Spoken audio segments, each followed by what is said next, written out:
Staff selection commission, और ये staff selection commission अब बन गई है स्टूडेंट सोशल कमीशन।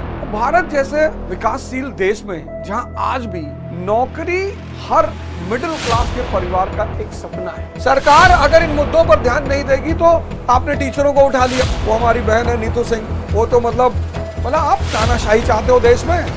नीट की परीक्षा में समस्या पैदा हुई, फिर उधर एआरओ की परीक्षा में समस्या पैदा हुई, फिर रेलवे की भर्ती की परीक्षा में समस्या पैदा हुई, और जब उसके हक में उसके टीचर आवाज उठा रहे हैं, आप उन टीचरों को बंदी बना रहे हो, तो ठीक है आप घोषित कर दो, तानाशाही शुरू हो गई है। अगर सरकार विद्यार्थियों की बात नहीं सुनेगी तो विद्यार्थियों ने तो स्टाफ सिलेक्शन कमीशन यानी एसएससी, और ये स्टाफ सिलेक्शन कमीशन अब बन गई है स्टूडेंट सोशल कमीशन।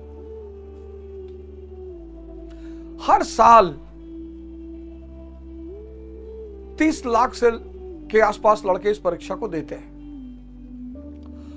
भारत जैसे विकासशील देश में जहां आज भी नौकरी हर मिडिल क्लास के परिवार का एक सपना है। मेरे पास इतने सारे मैसेजेस आए हैं, इतने सारे, और उसमें कई सारे मैसेजेस हैं। एक मैसेज तो मेरे पास है, चौहान जी हैं महाराष्ट्र से, मतलब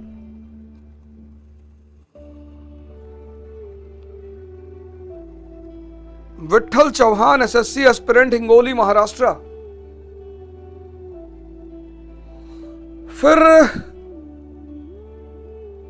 एक मैसेज आया है गोरखपुर से कि सर गुरुजी प्रणाम, मैं एसएससी का एस्पिरेंट हूं, मेरे पिताजी ने ब्याज पर पैसा लेकर मुझे कोचिंग कराया, तैयारी करता हूं मैं, और अब जमीन बिकने की नौबत आ गई है, परिवार और हम सब नर्क में जाने की स्थिति में है।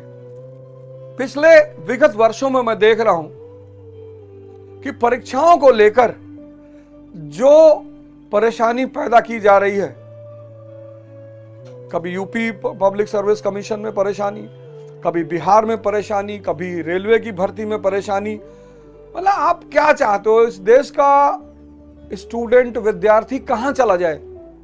आप बिहार के बच्चे का सेंटर दे दोगे तमिलनाडु, उसका एडमिट कार्ड आएगा 2 दिन पहले। अब 2 दिन पहले एक लोअर मिडिल क्लास का बच्चा बिहार से तमिलनाडु कैसे पहुंचेगा? चलो मान लो पहुंच भी गया, चलो मान लेते पहुंच गया, किसी तरह रोग आके धोके उधार लेके हवाई जहाज पकड़ के पहुंच गया, और जब वो उधार पैसा लेके तमिलनाडु परीक्षा देने पहुंचा, आपने परीक्षा रद्द कर दी। 30,000 रुपया उधारी के बाद जब वो वहां परीक्षा देने पहुंचता है, आपने परीक्षा रद्द कर दी। ये एक इतना गंभीर मुद्दा होता जा रहा है, बहुत गंभीर।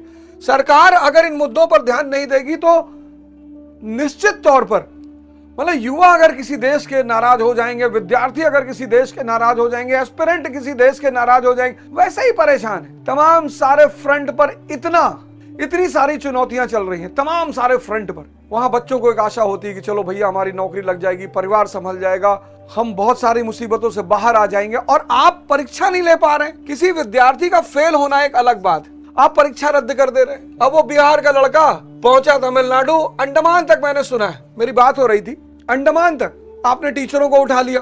मेरी वो कैरियर विल के राकेश यादव जी हैं, मेरी उनसे बात हुई, आज ही बात हुई, वो बेचारे किसी शो में जा रहे थे, वो हमारी बहन है नीतू सिंह, वो तो मतलब जितनी श्रेष्ठ टीचर है बेचारी उतनी ही श्रेष्ठ व्यक्तित्व है, बहुत श्रेष्ठ व्यक्तित्व है हमारी वो बहन नीतू सिंह है। और हम एक दूसरे को बहुत पहले से जानते हैं, जब मैं बत्रा पे पढ़ाता था तब से जानते हैं। आपने टीचरों को उठाकर बंद कर दिया, आपने टीचरों को हिरासत में ले लिया, मतलब आप तानाशाही चाहते हो देश में, और आप बच्चों के साथ खेलोगे। कैंसिलेशन एक इतना बड़ा मुद्दा है, कम से कम ठीक है बच्चा फेल हो गया, उसकी तैयारी नहीं थी, वो सब अलग बात है, परीक्षा तो होने दो, परीक्षा तो कायदे से होने दो। फिर आप परीक्षा केंद्र, एग्जामिनेशन सेंटर, आपने ऐसे सेंटर दे दिए बच्चों को जहां पे फर्नीचर नहीं है, बच्चा चेयर पे बैठ रहा है, चेयर ही टूट जा रही है, फिर टेक्निकल समस्याएं आ जा रही हैं, सर्वर डाउन हो जा रहा है।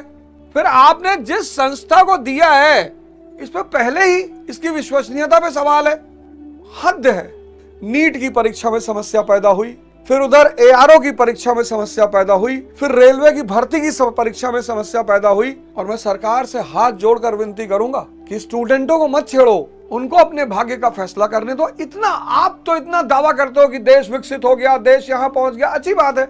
ये 4 समस्याएं जो मुख्य समस्याएं हैं, परीक्षा का रद्द होना, एग्जामिनेशन सेंटर, टेक्निकल चैलेंजेस और एडुकेटिव जो संस्था है जिसकी विश्वसनीयता पर लड़के कह रहे हैं कि नहीं, हमें और पारदर्शी संस्था चाहिए। मतलब विगत 2-3 वर्षों में मैं देख रहा हूं कि स्टूडेंट, मैं जानता हूं, मैं रहा हूं, मैं वजीराबाद में रहा हूं, मैं नेहरू विहार में रहा हूं। सर, स्टूडेंट चाहे वो मुखर्जी नगर में रह रहा हो, चाहे इलाहाबाद में रह रहा हो, चाहे जयपुर में रह रहा हो, चाहे महाराष्ट्र में रह रहा हो, बहुत सारे स्टूडेंट के पास सही खाने की व्यवस्था नहीं होती, सही रहने की व्यवस्था नहीं होती। और इतनी सारी समस्याओं और चुनौतियों को सहने के बाद जब वो परीक्षा देता है और परीक्षा देने जाता है एक बहुत बड़े आस को लेकर, आप उसे परेशान कर रहे हो। और जब उसके हक में उसके टीचर आवाज उठा रहे हैं, आप उन टीचरों को बंदी बना रहे हो। तो ठीक है, आप घोषित कर दो कि तानाशाही शुरू हो गई है, हम किसी की बात नहीं सुनेंगे, आप घोषित कर दो ना। लेकिन मैं इस देश के युवाओं से हाथ जोड़ के कह रहा हूं, हम सब इस आंदोलन का हिस्सा बनेंगे, एकदम बनेंगे। आज ही मेरी राकेश यादव जी से बात हुई है, मैं अभी नीतू सिंह जी से भी कनेक्ट करने की कोशिश कर रहा हूं, वो लोग किसी शो में गए हुए हैं। अगर सरकार विद्यार्थियों की बात नहीं सुनेगी तो विद्यार्थियों ने तो न जाने कहां की सत्ता पलट दी। किस स्थिति में युवा रहता है, किस स्थिति में विद्यार्थी रहता है, किसी को अगर देखना हो तो जाए वजीराबाद के गलियों में देखे। मतलब जो स्थिति होती है बहुत सारे विद्यार्थियों की, वजीराबाद की गलियां हैं, नेहरू विहार की गलियां हैं, इंदिरा विकास कॉलोनी की गलियां हैं। मैं सरकार से निवेदन करता हूं हाथ जोड़कर कि विद्यार्थियों के भाग्य से मत खेलो। आपका दायित्व है, सरकार का दायित्व है देश के युवाओं का ध्यान रखना, उनके सपनों का ध्यान रखना, उनके श्रम का ध्यान रखना। जय हिंद।